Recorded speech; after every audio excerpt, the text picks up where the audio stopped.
공수처 수사와 관련된 대목이 반영된 여론조사는 아닙니다만 차기 대권주자 선호도 여론조사에서 윤석열 전 총장이 오차범위 밖에서 1위를 이어가는 것으로 나타났습니다. 35.1%. 2위를 차지한 이재명 지사와 보면 지금 두 자릿수 차이를 내고 있는데 어떻습니까? 최근에 좀 공개적인 행보가 반등에 영향을 미쳤을까요? 네, 그것 더하기 예. 이게 지금 리얼미터 여론조사지 않습니까? 예. 정당 지지율에서도 국민의힘의 지지도와 민주당의 지지도가 상당히 차이가 나는 여론조사일 겁니다. 네. 아마도 이재명 지사 같은 경우는 민주당에 떨어지고 있는 여론조사 추세를 같이 고스란히 후보가 담아내지 않았을까 싶고요. 윤석열 전 총장 입장에서는 불과 한 2, 3주 전까지만 하더라도 네. 본인의 정치 행보가 어디로 가고 있는지 아직 명확하진 않았습니다. 하지만 한 보름 정도 되는 상관 속에서 윤석열 전 총장이 결국 지향하는 정치 행보는 국민의힘, 보수 진영과 함께하겠다는 뜻을 명확하게 펼치고 있는 상황이기 때문에 예. 그런 측면에서 보수층의 결집 현상들까지 함께 나타나지 않았는가 싶고 예. 국민의힘의 지지율 상승 국면이 윤석열 전 총장에게도 큰 보탬이 되지 않았을까 생각이 됩니다. 지금 여기 화면엔 준비가 안 됐습니다만 정당 지지도 같은 경우 이제 40%를 넘어선 상황이고 국민의힘 같은 경우는 그 부분을 언급하신 것 같은데 교수님께서는 지금 이 같은 지지율 반등 어떤 영향을 미쳤다고 보십니까? 당연히 컨벤션 효과가 있죠. 전당대회가 단순하게 이준석, 나경원, 주호영만의 대결이 아니었거든요. 거기에 주된 화두는 윤석열이었습니다. 윤석열이 없는데 윤석열 중심의 전당대회가 치러졌어요. 어떻게 윤석열을 잘 품어서 대선을 이기느냐. 이게 핵심 이슈단 말이에요. 네. 언론의 윤석열 기사 빈도가 굉장히 올라갔고요. 그다음에 윤 전 총장이 소위 만났다라고 하는 국민의힘 의원들이 한 분씩 한 분씩 입당서를 갖다가 흘렸습니다. 그러니까 당연히 야권 국민의힘 지지층 그다음에 결집 현상이 높게 일어날 수밖에 없고요. 네. 반면에 이재명 지사나 여권 후보들 같은 경우에는 지금 뭐 국민의힘 또 이준석 바람이 불고 있는 가운데 민주당이 사실은 뭐 이렇게 언론 노출 이런 게 별로 없잖아요. 오히려 네. 송 대표의 어떤 그 정당 개혁 또는 부동산 정책에 대해서 어떻게 할 것이냐 이것에 관심이 있었지 후보들 얘기는 없었거든요. 오히려 기본소득 가지고 논쟁만 조금 있었는데 사실 그 논쟁도 아직은 그들만의 리그, 네. 국민 여론이 포함된 논쟁이 아니었기 때문에 윤석열의 선호도가 높게 나오는 거는 너무나 당연한 결과다 이렇게 봐야 되겠죠. 네, 그리고 동률이 나온 조사 결과도 있습니다. 전국 지표 조사에서는 두 사람이 이제 두 후보가 동률을 기록해서 또 눈길을 끌었습니다.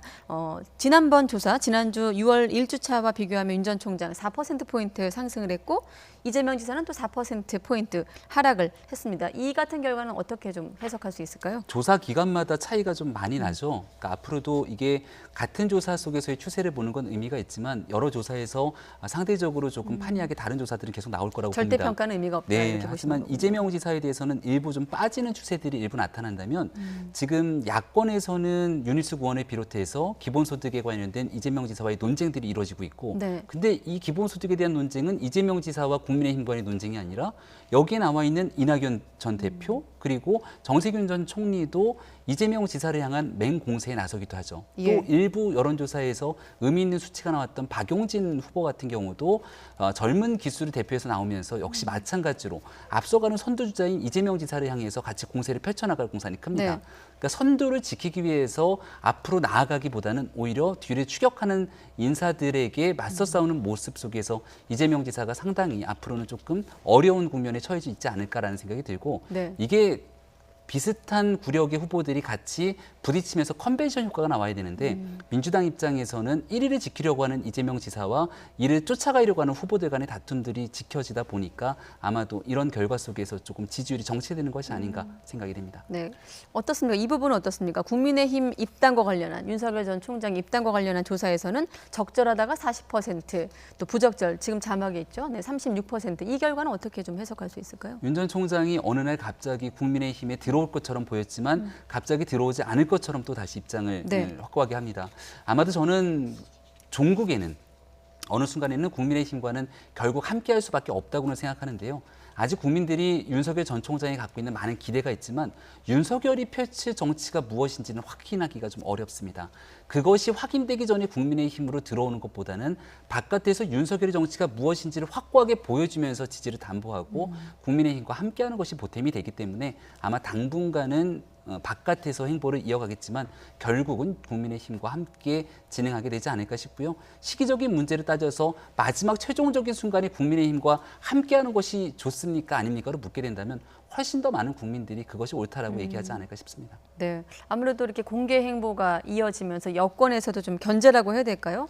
견제성 발언들이 이어지고 있는데 송영길 대표도 반 발언이 있습니다. 들어보도록 하겠습니다. 이분이 국민의힘에서 커나온 분이 아니잖아요. 예. 이명박 박근혜 구속에 관여했던 분 아닙니까? 그리고 이 민주당 정부의 문재인 대통령에 의해서 임명된 사람입니다. 인사청문회 때 가장 강력히 규탄했던 그 분을 서로 자기 당의 대선 후보로 모시겠다고 하는 것 자체가 모순이다. 이회창 씨 같은 경우에 김영삼 정부에 의해서 감사원장 총리로 발탁됐지만 YS를 배신하고 나와서 대통령이 되겠다고 했지만 결국 실패했습니다. 윤석열 후보는 연수원 23기인 사람이 문무일 전 총장이 18기였는데 네. 5개를 떼서 파격적으로 승진이 돼서 서울중앙지검장, 검찰총장으로 문재인 대통령으로부터 일종의 발탁 은혜를 입었습니다. 근데 어찌됐건 이를 배신하고 야당의 대선 후보가 된다는 것은 도의상 맞지 않는 일이라고 봅니다.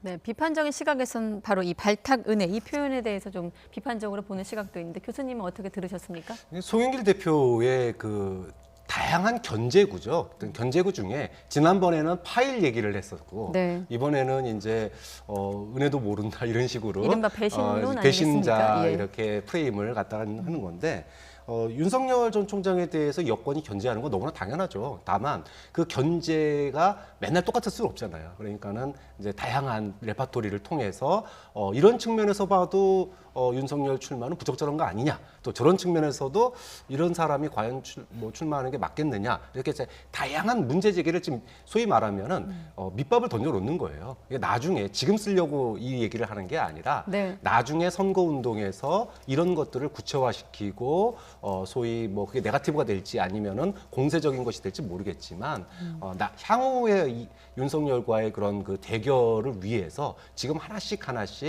밑자락을 깔아놓는 거다. 그렇게 보는 게 맞죠. 지금 교수님께서 이번에 이런 그런 어떤 견제의 하나의 결이라고 말씀하셨는데 그 밖에 윤석열 파일을 거론하면서 송곳 검증도 송 대표가 예고하지 않았습니까? 앞으로 어떻습니까? 계속된 어떤 폭로전이라고 해야 될까? 예고가 되기도 하는데 어떻게 전망하십니까? 앞서 부동산 얘기했을 때는 송영길 대표가 참 잘했다라고 얘기를 제가 드렸는데요. 네거티브 공방이 거세지면 4.7 보궐선거의 악몽이 재현될 겁니다. 국민들 보시기에 이 불필요한 정치 공세로 네거티브 공방을 거듭 이어가게 되는 것들을 그렇게 바람직하게 바라보지 않을 것이고요. 여기에 대해서 충분하게 언론을 통해서 있는 내용 사실 그대로가 보도가 되고 이를 통해서 국민들께서 판단을 하실 겁니다. 네거티브 국면으로 끊임없이 끌고 가진 않을 거라고 생각을 하고 조금 전에 얘기했던 이 배신이라고 하는 표현 같은 경우도 저는 좀 자제할 필요가 있다고 봐요. 과거 박근혜 전 대통령이 유승민 의원을 향해서 배신의 정치 등을 언급했을 때 민주당이 당시 새누리당을 향해서 했던 본인들의 메시지를 생각해 보면 이런 표현들이 정치권에서 얼마나 의미 없고 허망한 일인지는 충분히 인지할 거라고 봅니다. 네. 판단은 국민의 몫이기 때문에 여기에 대해서 건전한 정책 경쟁 등을 해나가면서 민주당이 변화하고 혁신할 때 오히려 더 긍정적인 시너지가 나올 거라고 저는 생각합니다. 네, 알겠습니다. 여기까지 듣도록 하겠습니다. 네, 오늘은 박창환 장한대 교수 또 김병민 국민의힘 비상대책위원 두 분과 함께했습니다. 오늘 고맙습니다. 고맙습니다.